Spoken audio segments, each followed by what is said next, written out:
Est-ce que je suis la seule à être jalouse de Martin Matin? Pour ceux qui connaissent pas le dessin animé, Martin Matin, c'est un petit garçon qui se réveille chaque matin dans la peau d'un nouveau personnage. En gros, ça veut dire qu'il y a un matin, il va se réveiller, il va être plombier. Le lendemain, il est médecin. Le jour d'après, il est marin. Bref, il a 1000 vies dans une vie. Et moi, je suis trop jalouse. Bienvenue dans ce 7e épisode de Do It Scared, la série où je vous raconte les backstage de mes angoisses. En fait, pendant longtemps, j'étais persuadée qu'il fallait vite, trouver sa voie et s'y tenir. Et je me disais, c'est pas grave si t'es pas passionné par ton métier au début, c'est juste parce que tu sais pas encore le faire bien, mais plus tu vas rester et t'accrocher dans ce job, plus tu vas devenir experte et plus tu vas pouvoir enfin te dire je peux me poser, respirer et profiter de la vie. Et en fait, c'est bête, mais pendant longtemps, j'avais l'impression que c'était ma carrière qui devait définir le reste de ma vie. Sauf qu'en fait, cet état d'esprit de vas-y, faut charbonner pendant que t'es jeune et tu verras, après tu seras contente, tu seras heureuse, ça me correspondait pas du tout. Moi, j'ai envie d'être heureuse maintenant. J'ai envie d'être heureuse maintenant. Parce qu'en fait, depuis toujours, moi, j'ai envie d'avoir 1000 vies. Quand j'étais petite, je pensais vraiment que j'allais avoir 1000 vies différentes. C'est-à-dire que, je sais pas moi, j'allais à la poste et je me disais, moi, en fait, quand je serai factrice, je ferai comme ça. Quand je voyais mes profs en cours, j'étais en mode, moi, quand je serai prof, je ferai comme ça. Et ça pour tous les métiers. C'est-à-dire que je m'imaginais aussi bien avocate au barreau de New York, à courir dans tous les sens sur mes petits talons, que bergère à la montagne avec mes moutons. Et je pensais sincèrement que j'allais pouvoir vivre toutes ces vies. En fait, je me posais pas la question de il faut que je choisisse une seule voie. Bref, donc déjà petite, faire des choix, c'était compliqué. Et en réalité, ça s'est pas vraiment amélioré en grandissant. Parce que quand je suis rentrée à la fac, je ne savais pas si je voulais être prof d'anglais ou faire du droit et donc devenir avocate ou juriste ou une carrière juridique. Et donc du coup, qu'est-ce que j'ai fait? Je n'ai pas choisi. J'ai dit, je vais faire les deux et je choisirai après.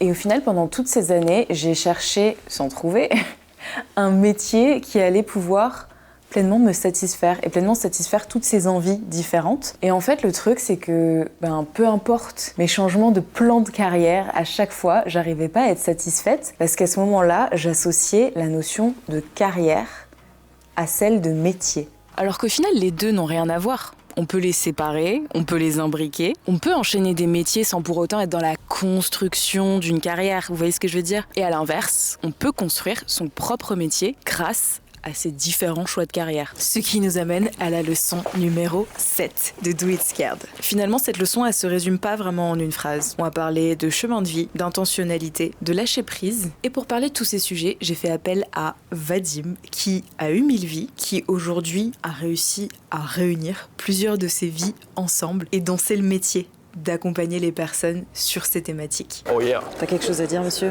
Écoute, il y a différents moments, des moments où c'est un peu bloqué, des moments où il y a plus de mouvement, voilà, de l'appréhension, de la peur. C'est cool, ça avance. Ok, donc on est avec un Martin Matin, finalement. Vadim. Ouais. Qui, je dis, t'as eu 1000 vies. Oui et non. Non, pas 1000. Pas 1000. T'en as eu combien? On va dire 1, 2, 3, 4. 4, et là, on va dire c'est la 5e. T'es dans ta saison 5. Ouais, on peut dire ça. Ok, c'était quoi les autres débuts? Comment ça a commencé? Parce que du coup, je t'ai pas du tout présenté, mais j'aime bien rentrer dans le vif du sujet et présenter au fur et à mesure. C'est freestyle. C'est freestyle, on y va freestyle, moi ça me va. Le début, ça a commencé, c'était dans la restauration. Donc j'ai fait 5 ans d'études et ensuite j'ai fait 4 ans cuisinier. Ok.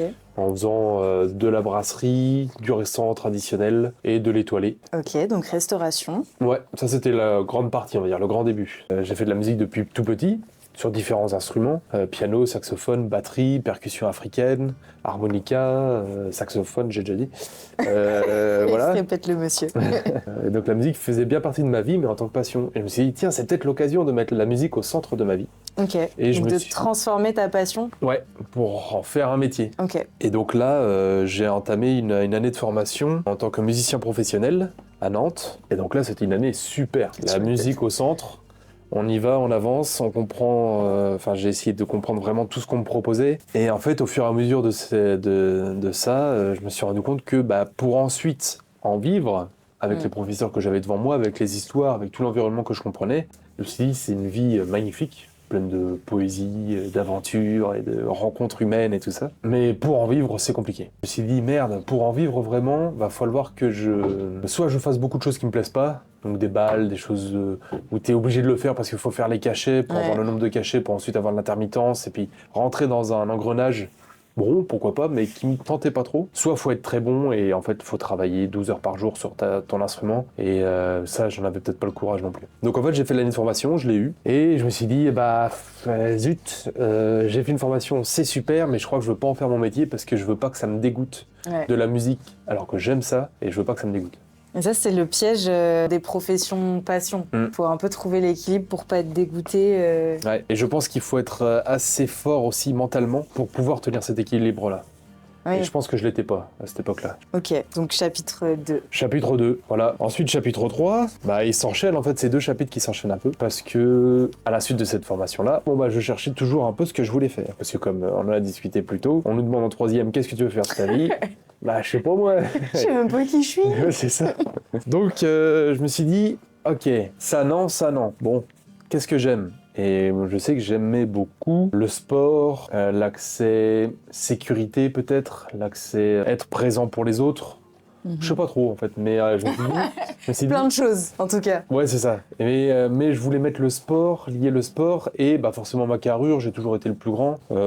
J'ai très vite compris que je voulais pas être grand et mince, donc j'ai fait beaucoup de sport assez rapidement, des sports de combat. Et je me suis dit, tiens, si on utilisait tout ça, ça donnerait quoi ? Et peut-être que la porte d'entrée, ça serait l'agent de sécurité. Ok.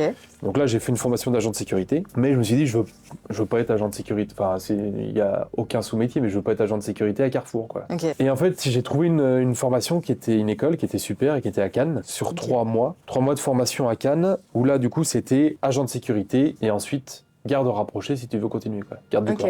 Ok. Tu pouvais continuer. Okay. Donc j'ai fait la formation, ça s'est très bien passé, j'étais carrément dans mon élément. Okay. Utilisation des talkie-walkie. Pardon. Et j'ai fait la formation, j'ai eu mon diplôme et ensuite je suis rentré à Nantes. Et là j'ai cherché du boulot et autour de moi à Nantes, le boulot qu'il y a c'est Carrefour. Okay. Donc j'ai fait ah merde. Tout ce que tu voulais pas. Donc en fait j'ai même pas travaillé en tant qu'agent de sécurité. J'ai fait la formation, j'ai cherché et ensuite j'ai trouvé du boulot en intérim parce que j'ai pas trouvé ce que je voulais. Et donc j'ai fait ça pendant 1 an. Et après, je me suis dit, c'était pas ça que je voulais. Je voulais arrêter la cuisine. Je me suis dit, je sais plus. Là, franchement, je sais plus. J'ai envie de faire des trucs. J'ai la motivation, j'ai du courage, j'ai l'envie, mais je sais pas. Et en fait, je me suis dit, merde, je pense que c'est peut-être moi qui va pas très bien, quoi. Et c'est là où, en fait, là, j'ai tout simplement, comme depuis le début, je n'ai fait que suivre. J'aime bien dire que je suis le vent. C'est le vent qui m'emmène quelque part. Ouais. J'ai jamais trop pris la décision, mais tiens, ça s'ouvre, j'y vais. Et là, je me suis dit, faut que je me barre. J'avais toujours eu, depuis que j'étais petit, la Nouvelle-Zélande en tête. Ok. Et du coup, le chapitre 4, je me suis dit, c'est le moment, quoi. J'ai pas d'enfant, j'ai pas de maison, j'ai pas de truc, c'est le moment. T'es libre comme l'air. Ah ouais. Donc j'ai mis un peu d'argent de côté et ensuite j'ai acheté mon billet d'avion et je suis parti avec mon sac à dos. Et je suis tellement parti un peu comme ça, en mode il faut juste que je me tire, que le soir même en arrivant en Nouvelle-Zélande, je savais pas où dormir. T'es quand même passé de trucs hyper cadrés, millimétrés, faut anticiper, machin, à... Tu dors où c'est ça? Ouais, complètement. Ouais. Ok. Complètement. Justement, c'était ça, tout ce périple-là, c'était au jour le jour. J'avais assez d'argent pour vivre quelques mois. Ensuite, je savais que je pouvais trouver du boulot. Le but, c'était de faire le tour, quoi. Ok. Le tour des 2 îles de la Nouvelle-Zélande. Et puis rencontrer la culture maori, qui m'a toujours intéressé d'un point de vue ancrage naturel, vie en communauté, tu vois les images qu'on peut avoir d'une tribu maori qui vit dans sa forêt. Et je voulais savoir si c'était vrai, quoi. Bon, la Nouvelle-Zélande, c'est très anglais. Hein. Ça a été colonisé par les Anglais il y a 300 ans. Et j'ai fait mon truc et en fait, je pense que j'ai, pareil, un peu inconsciemment, mais traité pas mal d'informations sur moi, sur qui je suis et sur pourquoi, sans forcément me poser des questions, mais tu sais, en faisant un peu de méditation à droite à gauche, en voyant des paysages de ouf, en apprenant la culture maori, en apprenant des haka, en me nourrissant. J'aimais bien, à chaque endroit où j'allais, il fallait que je goûte l'eau des rivières, l'eau des lacs, je sais pas pourquoi, tu vois, mais il fallait que je goûte, il fallait que je fasse partie de leur terre, tu vois. Ok.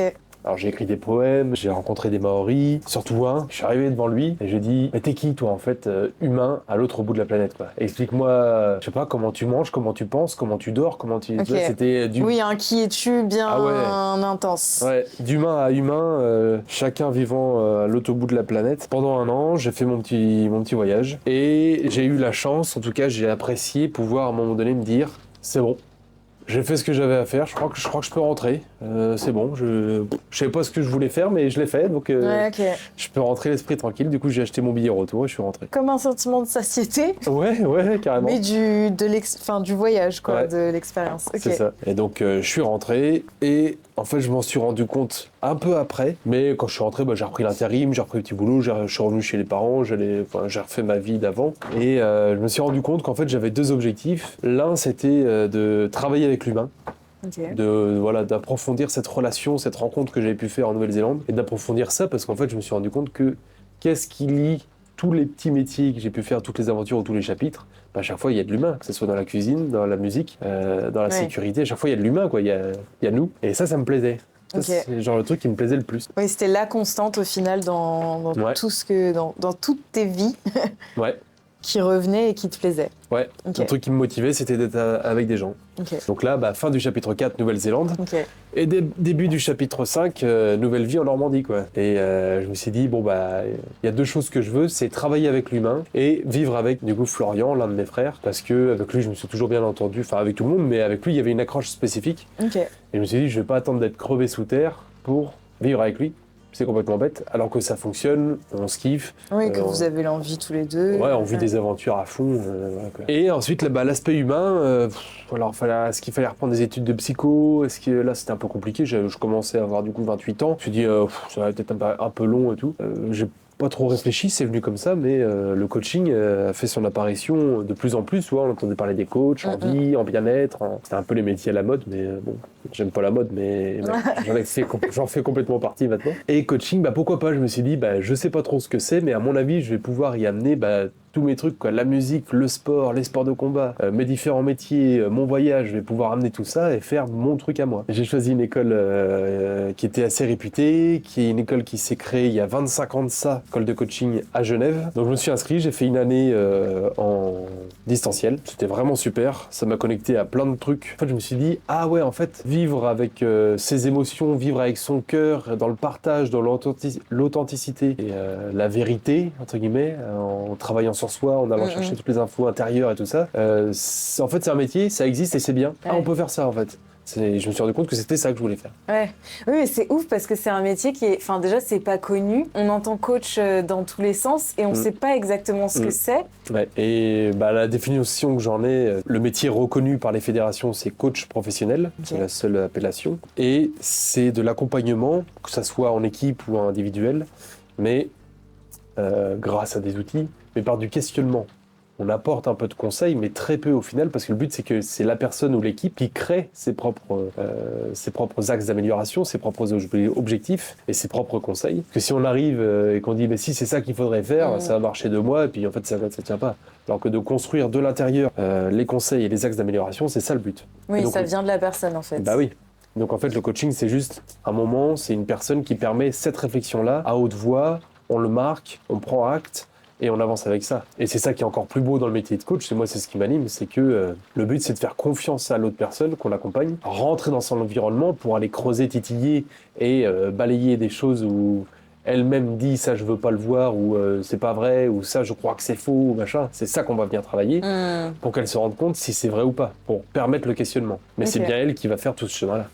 Elle ou l'équipe. Et c'est aussi être juste la personne qui va permettre le moment, la décision, l'équilibre aussi dans la communication. Et je pense que l'axe communication, c'est celui qui me plaît beaucoup. Sur comment est-ce qu'on va communiquer pour être efficient, pour que ça soit intéressant, constructif. Mais c'est vous qui choisissez le sujet, qui dites où on va et tout ça. Moi, je suis juste là pour apporter pour modeler un peu tout ça, quoi. C'est vrai qu'en coaching, du coup, j'ai des particuliers, j'ai également des entreprises, que ça soit en individuel ou en collectif, mais ce qui est intéressant là-dedans, c'est quelle que soit la problématique ou la volonté, c'est la prise de conscience. Je pense que ce qui est important, ce que permet le coaching, c'est la prise de conscience. C'est à un moment donné de se dire, là ça va pas, je sais pas pourquoi, et du coup dans le coaching, on va faire l'analyse de la situation, on va aller prendre tous les points, tout ce qui existe. Bien sûr, on va aller travailler sur les valeurs, sur les besoins, sur les envies, sur tout ce qui fait nous qui on est, l'authenticité et tout ça. Et ensuite, on voit là où il y a des dissonances, là où ça ne va plus, là où ça peut être encrassé, et le but c'est de mettre du mouvement et de se dire ah ouais en fait je pensais ça mais c'est peut-être pas vrai, enfin voilà, de prendre conscience. Je pense que c'est ça le but.